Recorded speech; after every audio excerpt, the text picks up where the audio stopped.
Welcome to Behind the Fence. This is a show about life in the Sierra foothills. We sit down with community leaders, local legends, and the people who call Mariposa County their home. I'm your host, Rick Blaylock.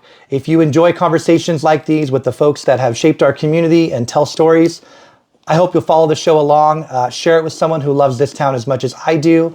New episodes are going to be dropped every week on YouTube, on Spotify, on Apple Podcasts. So we're going to keep doing this every week until we run out of people, which I think is going to be a long time. So with all that being said, today's episode, I'm here with Brian Bullis. Brian served as the CEO and manager of the Mariposa Fairgrounds. He's a man who needs no introduction, but I'll give you one anyway. You were the CEO of the Fairgrounds for 21 years. Yep.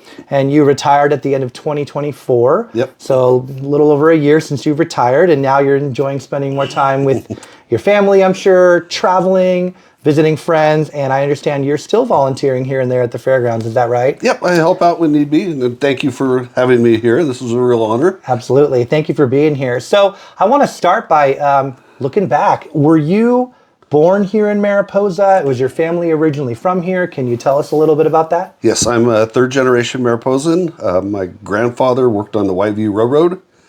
Our original homestead was 2 miles below the Bagby Bridge. Okay. The transportation to get to Bagby was either walk on the train tracks or the train itself. Wow. So we go way back. So that train, actually, I'm not familiar with that. Can you tell me a bit about the train? Yeah, it went from Merced Falls to El Portel. Okay. And they hauled logs and people. Logs and people. And it was in service till World War I is when they pulled it out. They scrapped all the track and everything that came out for the war effort to make bombs. Wow. So that's why none of it's there. Wow. That's incredible. I had no idea. Yeah. Wow. Amazing. So you are a native. You were born here, third generation Mariposa County resident. And you live down that way still in that original homestead? We still live out in Bear Valley country. Fantastic. Fantastic. So you grew up here. Do you remember attending the fair as a child? Oh, absolutely. That was the highlight. Couldn't wait. All the events, it's typical as it is now. Everything happened at the fairgrounds, from dances to weddings. But as a kid, just loved going there because they had the coolest playground. Slides. It was really good stuff. Yeah. Swings and of course, California's insurance made them take it all out because it was a liability. So the state had to, in order for the fairgrounds to continue to purchase liability insurance, they had to take all that out years ago. That was before my time. It all went away. Gotcha. But, it was a lot of firsts there. First kiss, first beer, first... Okay, okay, okay. Showed livestock. What animals did you show there? Beef and sheep. Beef and sheep, excellent. Yeah. And so that was the auction and all of that. Was that still a thing even back then? Back then. Do you know by chance how many years, you probably know, how many years has the Mariposa County Fair occurred? Or 80, I think this is 86. This will be the 86th this year? Yeah. Fantastic. So you showed animals. Did you work the fair when you were younger to start? Or No, my parents were really big supporters and volunteers. Dad would run the snack shack and get all the soda and stuff, and they have for spring show and stuff. They would sell the food and sodas and stuff for a fundraiser to keep 4-H going. For 4-H. Okay. He did it so much. It was so dedicated over the years. A friend of mine that I grew up with, when we were in high school, he confided in me. He thought that's what my dad did for a living. Oh, because he was doing it so much. Yeah. That was his career, but it wasn't necessarily his career. This is volunteer career. Volunteer for 4-H. Fantastic. So you went to high school here? Yep. Your picture's on the window somewhere on the hallway out there? Or? Oh, yeah. Graduated in 1981. 1981. Then went to, I had a job. I was going to be a heavy equipment operator. Had a job all lined up with Jake Willis, who was a local dirt mover up here. Both of my older brothers went to work for him out of high school. And anyway, he passed away in May, and I graduated in June. So I lost my job. Okay. And so my in-laws, future in-laws at the time, they really encouraged me to go to college. And I wasn't really that into school in high school. I got through it. I liked the shop classes and stuff. But I went to college with Merced JC, got my degree there. I went to Fresno State, got my mechanized ag business degree. Ag business, okay, Yep. at Fresno State. Yep. And then worked in the almond industry for 14 years. Always lived in Mariposa, commuted to the valley. Okay. And this job came up, and I ran into Linda Sinclair, who was the old manager, and I ran into her at Pop's Cafe. She told me she was going to retire. I go, good for you. And she goes, you have your degree, don't you? I go, yeah. She goes, you want a job? I thought, this would be cool. I wouldn't have to drive to the valley anymore. Right. So I attended every board meeting for that year, and then when came time to apply, I applied. And the rest is history, as they say. Yeah. Fantastic. So you were immediately appointed as the manager, the CEO. I don't know if it's one or both, or I saw some articles, CEO/manager, but as the head or the leader of the fairgrounds there. So what they did, there was 2 full-time state employee positions that were going to be vacant at the same time. There was a maintenance supervisor position and the CEO manager position. And in order to save money, the fair board wanted to go out and try to find somebody to do both jobs at the same time. Gotcha. And I had construction experience working through my way through college in construction fields. And I had my business degree and a lot of experience under my belt. And I got the job, and the rest is history. So it was a hands-on job. Oh, yeah. Sounds like a lot of maintenance as well as 50% of the time was out in the field, 50% of the time was behind the desk. Gotcha. I wanted to talk about that. Can you tell me a little bit, you're definitely the face of the fairgrounds. Everyone's waving to you at the fair weekend, Labor Day, and other events. We'll talk about that too. But what does a fairgrounds CEO actually do that maybe a normal, regular, daily person might not understand or be aware of? Your oversight of the finances. You have to create the budget, generate financial reports, plan projects, carry projects out, scrub a toilet now and then. It's a very diverse job. Fixing stuff, building stuff. I'm really good at projects, and I like doing stuff. And when I first started, there was money. We had a program through the local jail. It was a jail trustee program. So we had a free labor source. We would have 4 to 6 people that were incarcerated that the county would let us pick them up in the mornings, bring them back in the evenings. They would supply their lunches. The fair would pay for their workers' comp coverage. And we got a lot done. We got so much done. And it probably saved the fair at least $80,000 a year. Wow. And that program went away in 2019. The governor, of course, at that time there was a bill, I'm not sure what it was, but basically nothing was illegal anymore. You could steal up to $1,000 and meth was no longer illegal. Yeah. And Yeah. so those people weren't in jail anymore.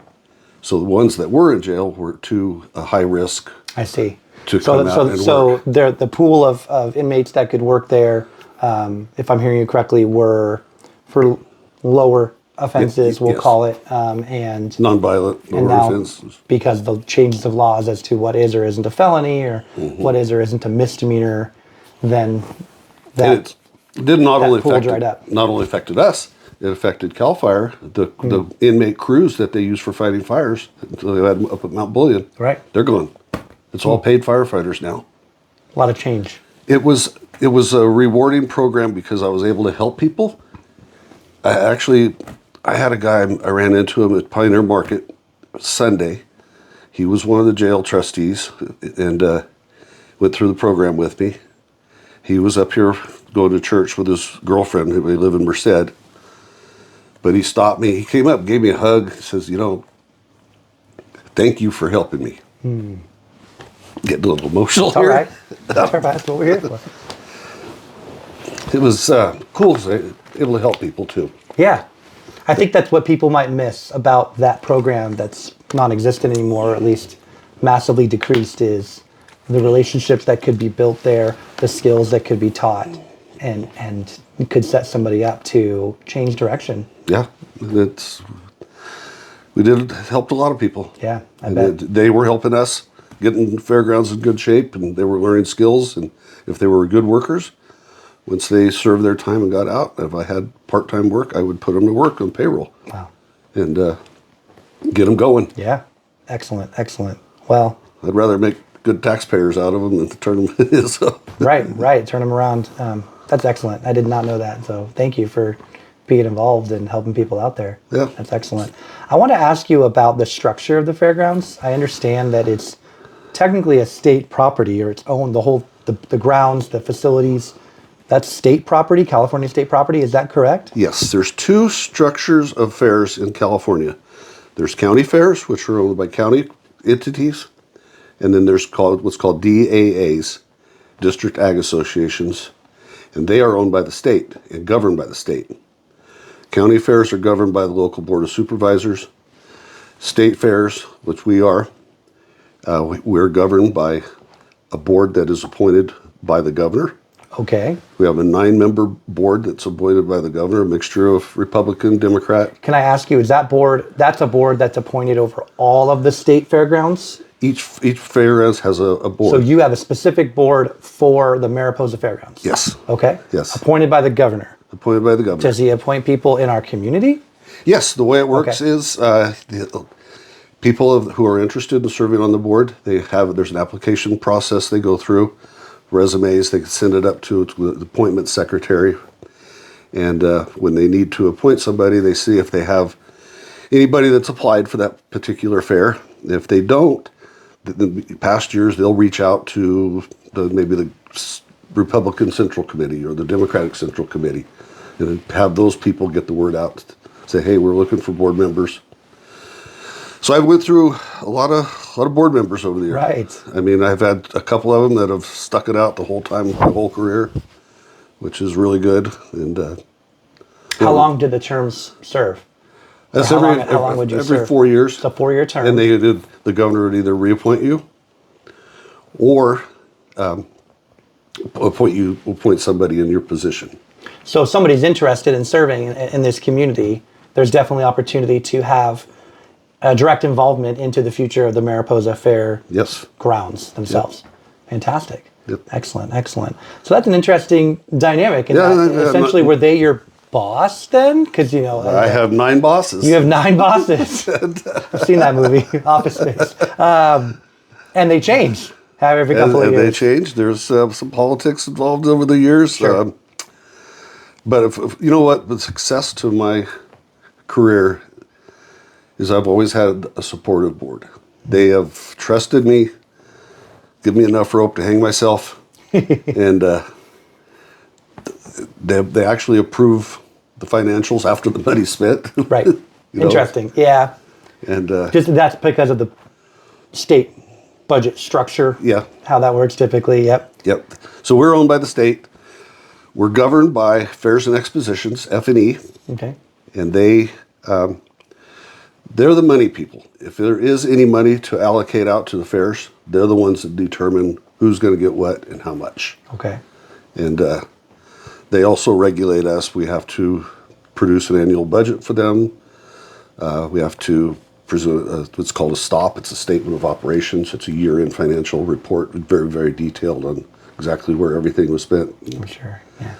And So were you a state employee or a county employee? no, I am an exempt state employee. Gotcha. I serve at the will of the board. Got it.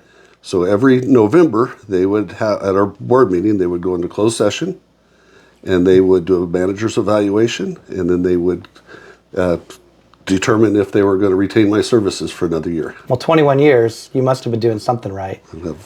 All excellent reviews. Great. I'm, of course, absolutely. That's what you're known for. I want to know, so I see your hat that you're wearing. Yeah. Is, for those who may or may not see, I'll try to put a little logo or a link in the description of this video for the Friends of the Fairgrounds. Can you tell me a little bit about what that is and why it exists? Yeah, in 2011, the funding got cut 100%. That was a $250,000 hole in our budget.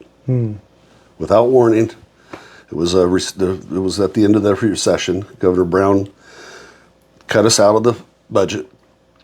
We used to be funded through a tax on horse races. That was that's how the fair industry was taxed or funded. It was a $32 million fund that they would collect and then distribute out to the 78 fairs. That fund actually started shrinking because internet gambling. If you went to the track and bet on a horse, and horse racing mainly happens at fairgrounds, so it was a very natural funding source. Makes sense. So if you go to the window and you place a bet on a pony, you get taxed. But if you're sitting there in the stands with your laptop betting on the ponies, you didn't get taxed. It's changed a lot. You can't watch any professional sporting event without having every commercial break be for a gambling platform now online these days. Then the lottery came into play. Gambling just loosened up. At that time, horse racing was the only legal gambling in California, and was for years. So that pot stayed right there at that $32 million. It dropped down to about $12 million. So our funding wasn't nearly what we normally would get. So anyway, they brokered a deal to get us into the general fund, the fair industry into the general fund. So it was $32 million a year. It went for 2 years. Then when the recession hit, we got kicked out. First in, first out. Yeah. So here we are, $300,000 in our savings, in the fairground savings.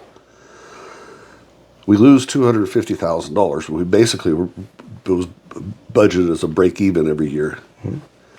And F&E encouraged fair managers to start the Friends of the Fair Foundations so we start generating donations and generating money on our own. And I put a call out to the community. We had some community meetings in a building.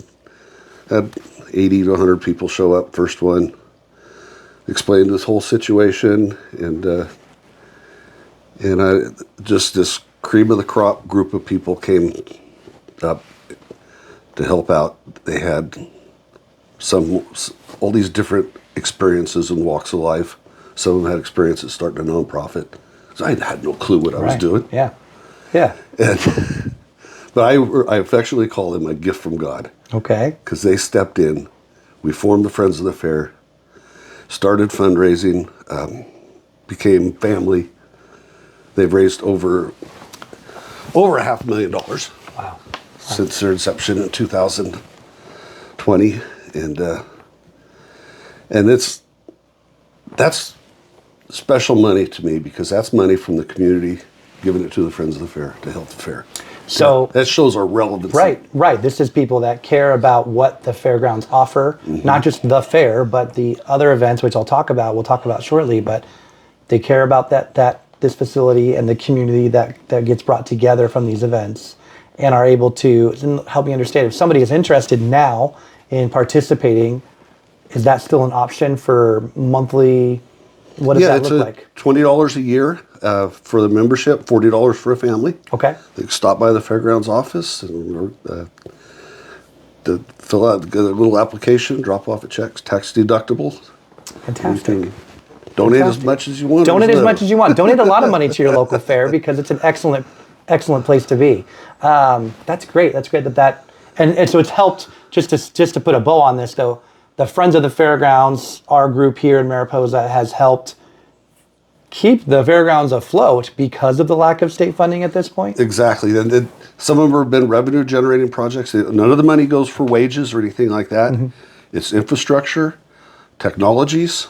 I mean, they paid for the Wi-Fi system. Great. I was able to get the 49er BMW rally, $12,000 event. Right.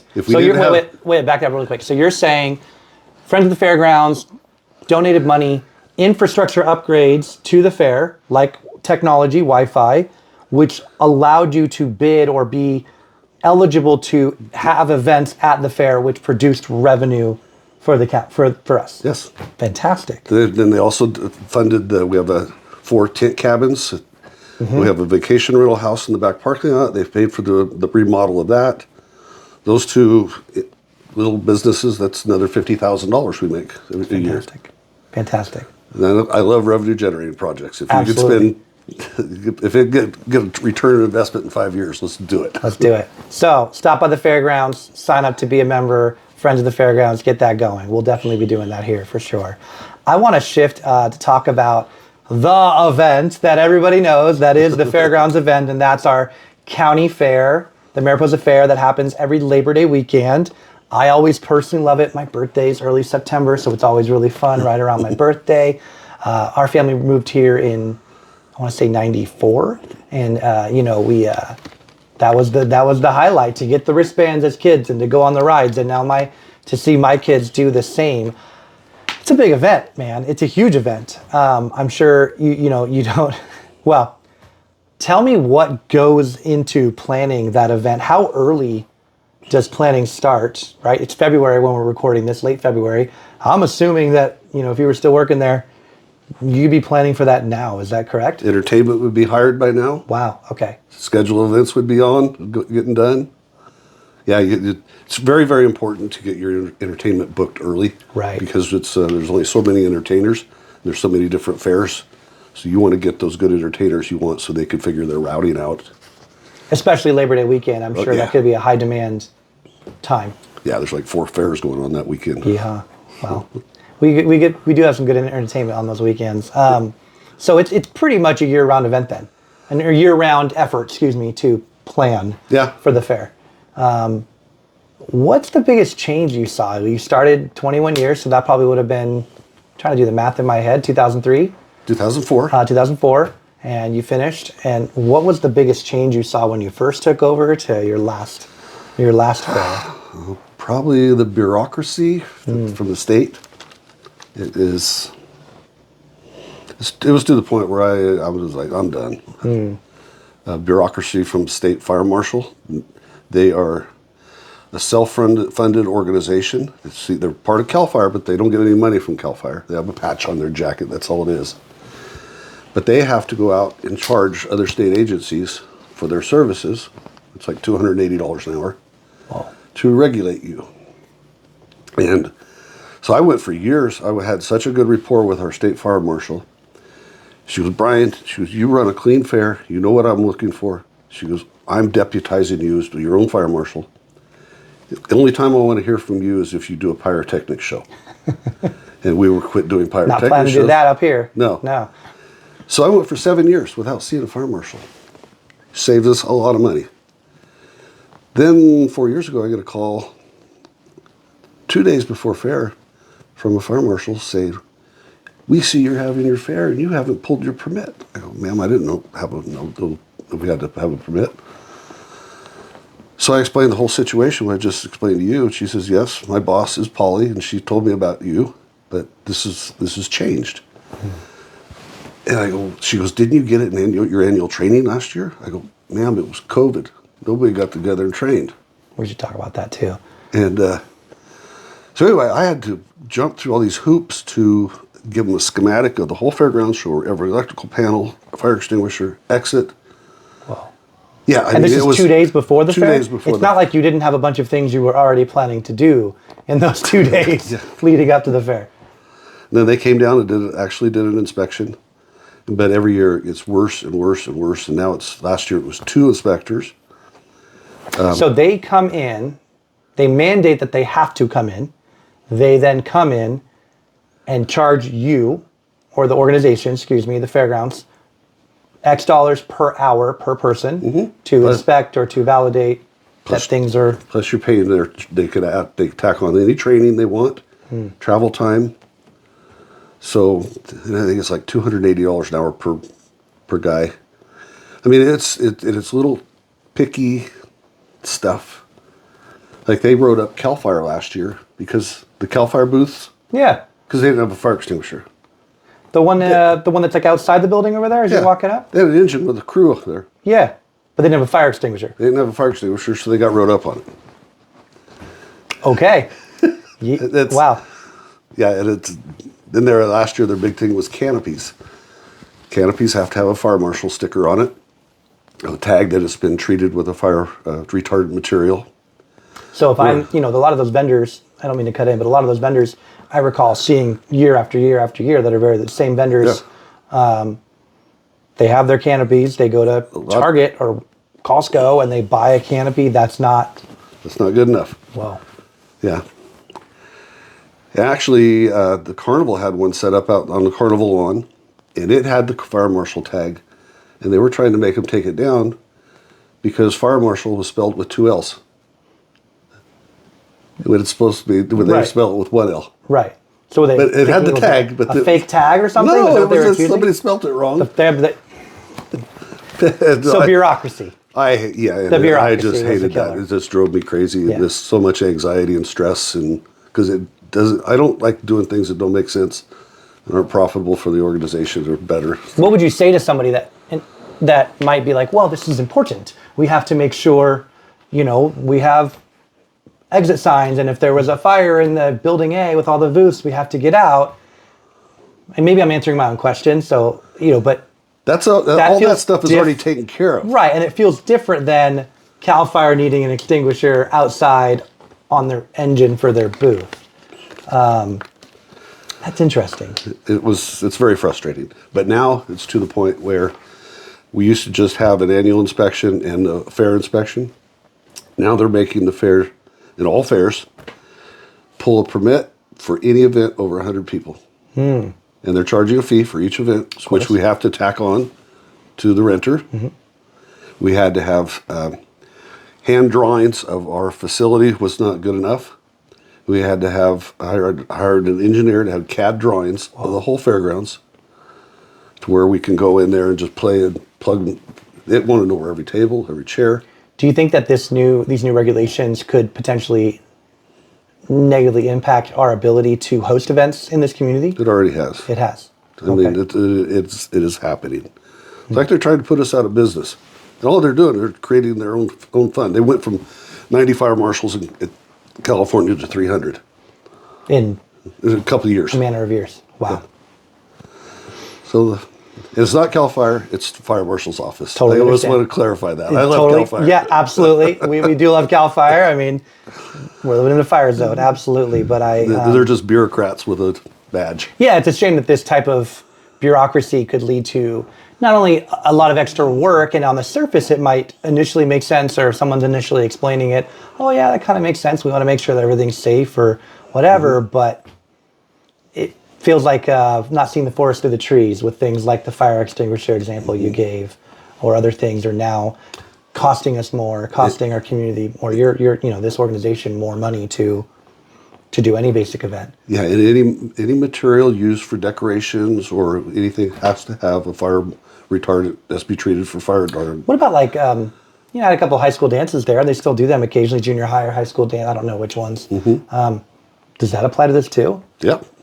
Really? Yep. So they come in, the kids are decorating streamers and stuff? They can come in anytime they want. Wow.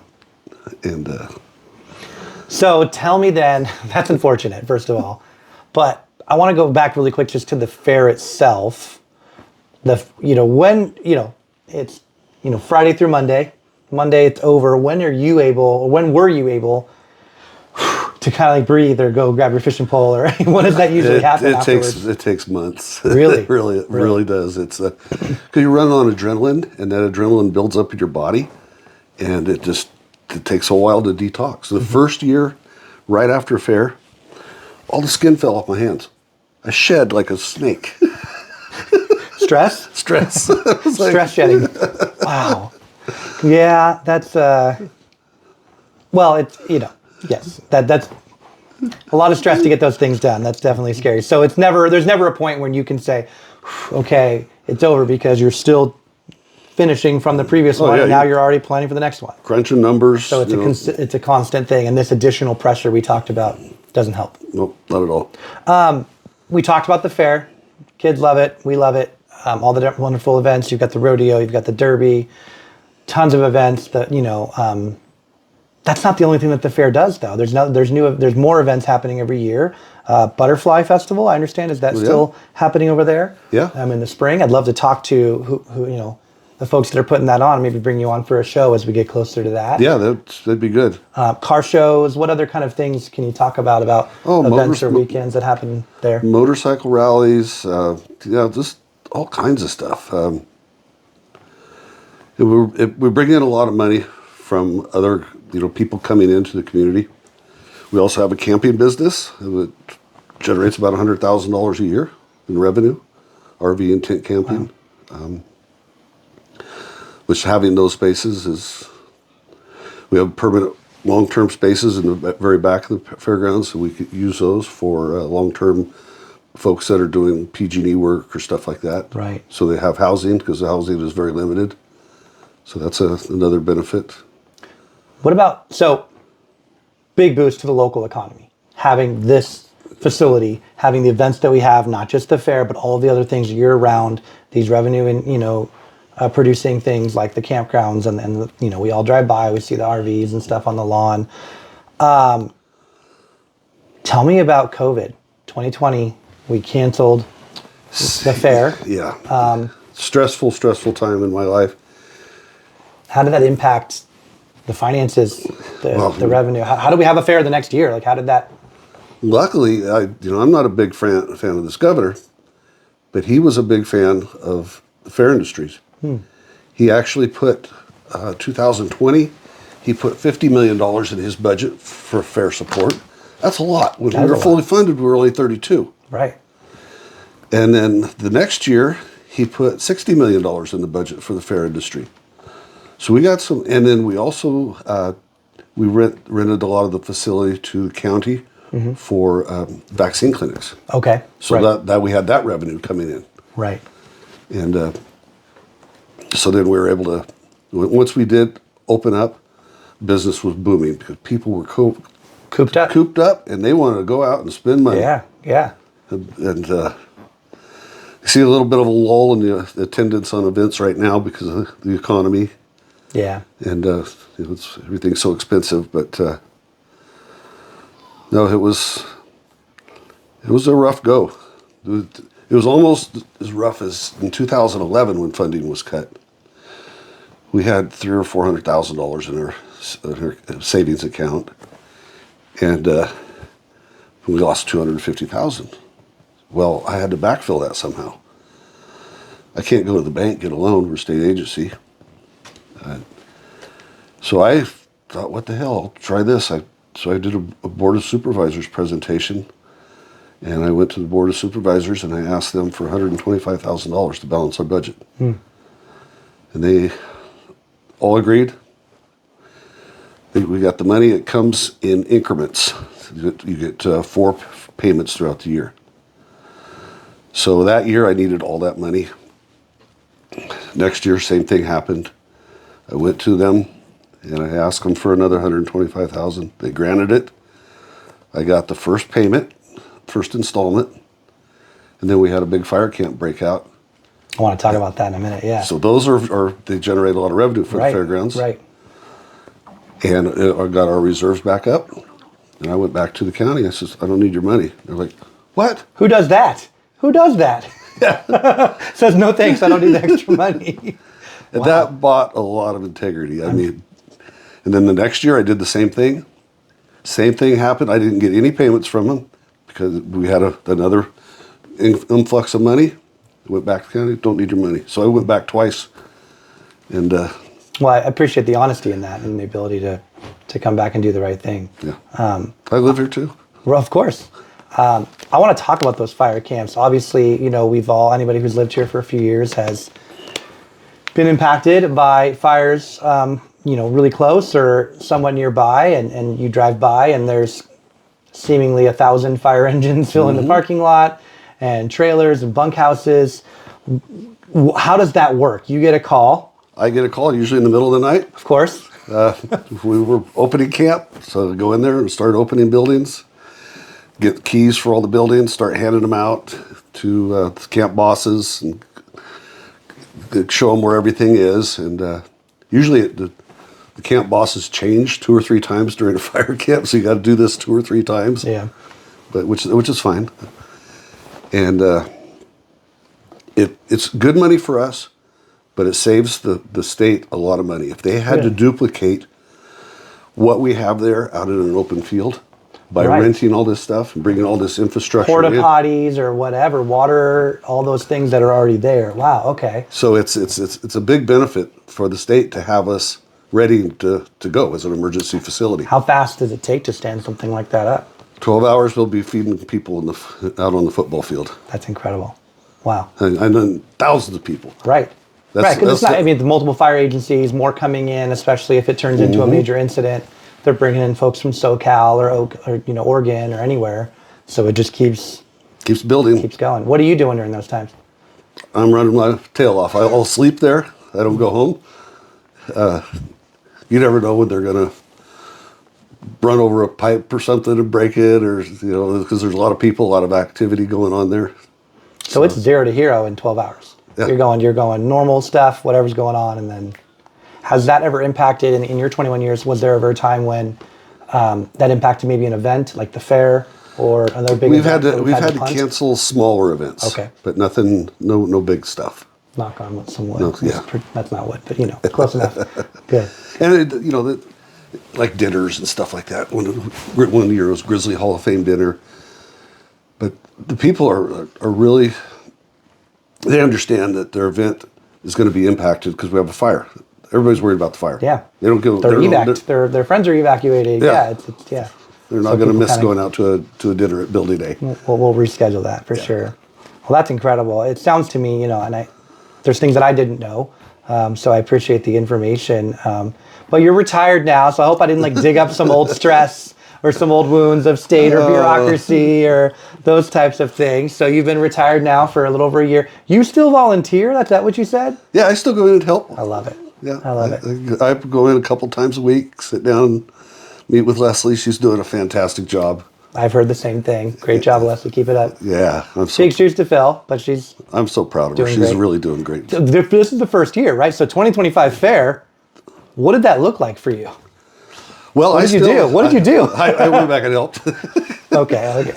I could just picture you my travel getting a trailer. hot dog and hanging out on Saturday, with the friends or whatever. But I did do a lot of that. Good. For the first time, I was able to go on carnival rides with my grandkids. I never went on one ride with my kids because I was too busy. Mm-hmm. So I got to go on all four of my grandkids. We all got to go on rides together, which Fantastic. was phenomenal. I got to see all the Dave Stamey show, Family Fun Night. I went into the office after fair and I go, Leslie, this fair is so much fun. I'm going to buy a ticket next year. I'm actually going to pay to come. Right. Well, good. That sounds like, I'm glad you're able to do that. I was there just for consulting, basically, and help Right. out whenever need be. But it was fun. I enjoyed it. So what are you doing now? You're retired. You're a fisherman. You fish a lot, right? I do fishing, hunting. Spend a lot of time with the grandkids and working around the house and helping friends. And just, I was very concerned I wasn't going to be busy enough. I'd be bored. Mm-hmm. I don't know how I had time for a full-time job. It's crazy. It's just... Now, people do rely on you for the Bagby water level updates. Oh, yeah, I did one right today. on social media. So, if you don't know Brian, he can keep you informed about how things are looking down there. And how is it looking right now? The launch ramp is usable now, the new one. Good. It's raised enough. Well, I'm wondering if with the rains and the higher elevation snow levels with this racing storm, maybe it could help. So Bagby is very near and dear to my heart because that was, my dad went to high school there. There was a high school there. Or a school, one-room school. Mm-hmm. And there was a hotel. It was a happening little place. There's Right by the bridge over there? Or? Yeah. Wow. I Yeah. had no idea. It was right up from the bridge and on the other side of the river. Mm-hmm. And actually, Eleanor Hastings, she was, her first year teaching was at Bagby. She had my dad in like 5th grade. She married Fred Richards from the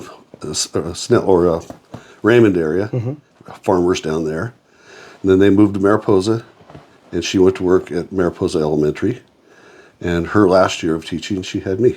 She started a career with a Bullis and ended her career with a Bullis. That reminds me of Mrs. Stitt, who I understand is retiring after teaching kindergarten forever. I'd love to talk to you, Mrs. Stitt, because she taught, I believe, some of my brothers, and then at least one of my children, I think, if not both. So that's incredible. Yeah. Absolutely. So last question I have for you, I really appreciate the time.